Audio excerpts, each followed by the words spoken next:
Jonathan, weren't you here when they had an anti-Israel demonstration, a huge one the other day? That was yesterday. Yeah, I was here.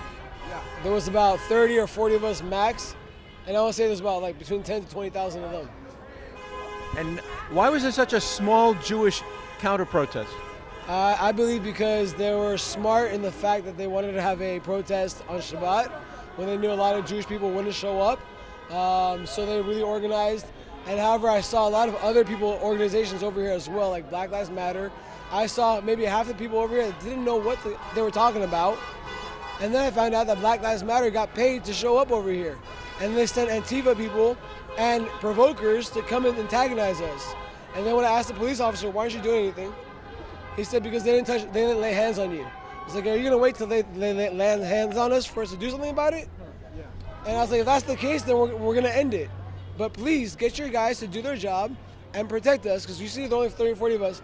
They have 2 blocks down there, and they're coming all the way over here and starting something with us. So get your guys in line before we protect our families and we take matters in our own hands, with your guys' help or without your guys' help. Because we're not gonna let you come into LA and intimidate our people and our families.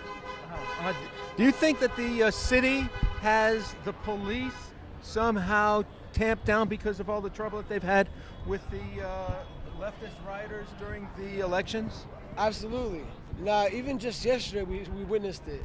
The cops were over scattered. They couldn't come and hold them back.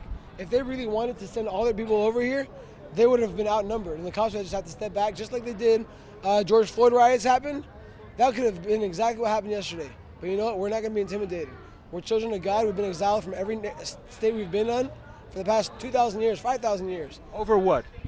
Over us being Jewish and them not wanting us to exist. And you know what? That's not going to happen. We're going to exist. We're here to stay. We're bringing technological advances to the rest of the world. We've only been in existence 70 years, and we brought so much to the Western civilization, to the world. And what have they done? What can they be proud of that they've done for us? You know what? I'll wait. But what we want to do is we can lead by example.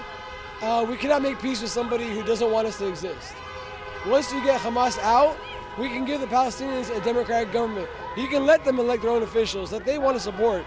But right now, under Hamas rule, they don't have that freedom. They don't have the opportunity. They have corrupt elections. They're living under terrorizations. Hamas is self-elected government. No one elected them. They're self-elected. However, the Palestinians feel like that's their only hope. They feel like the only way that they can talk to us is by sending fires and threatening our families. They say we should just let the rockets come. Excuse me? If we didn't have the self-defense of the Iron Dome defense system, we wouldn't be existing right now. We want to talk peace, but that doesn't mean you come and talk to us with rockets putting our lives in danger. We want to talk about peace, bring some new generation of kids that have new point of views, and let's talk about peace as well to the table. But I don't hear them talking about peace. I hear them talking about victory. That's the thing, is Hamas is all about victory for the Palestinians, which means no existence of the Jewish state for the Jews. No Jews at all. Destruction? Absolutely. If they could go ahead and blow up all of Israel, they would. And thank God, with God's help, we'll never let that happen. We are here to stay. We want to live, we want to coexist, but Hamas is not going to let that happen. Once we get Hamas out, because we've been trying with Hamas for the past 30, 40 years, and look where it's gone. It's the same repeated mistake every single time. The only way we can change it is by eradicating Hamas, giving the Palestinians a newer government, calling the Palestinian Authority like a legitimate one that they go ahead and voted for, but don't force it down their throats, because right now they're living in fear. They're living in fear from the Israelis coming in, and they're living in fear from Hamas. But the kids that are growing up, all they know is Hamas is protecting them. That's what they think. Because you got Israelis going in, protecting themselves, and the kids are witnessing that. Where's your family from? Morocco. From Morocco. So Morocco is one of the few countries that Jews could still remain in. What happened to the rest of the Jews in the Middle East after Israel was established? They can't go. If I was before Trump was president, before he made the peace treaty with Dubai, with the United Arab Emirates, there was no way a Jew can go and travel to Dubai. I mean, that's crazy. That's modern day racism. But in the 1940s and 50s, yes. What happened to the Jews of the Arab Middle East? They were ethnically cleansed. They were kicked out. They were ethnically expelled. They were expelled. They were expelled to allow some kind of semblance, because we tried to make peace at that time. They were kicking out the Jews so that all the Arabs lived together.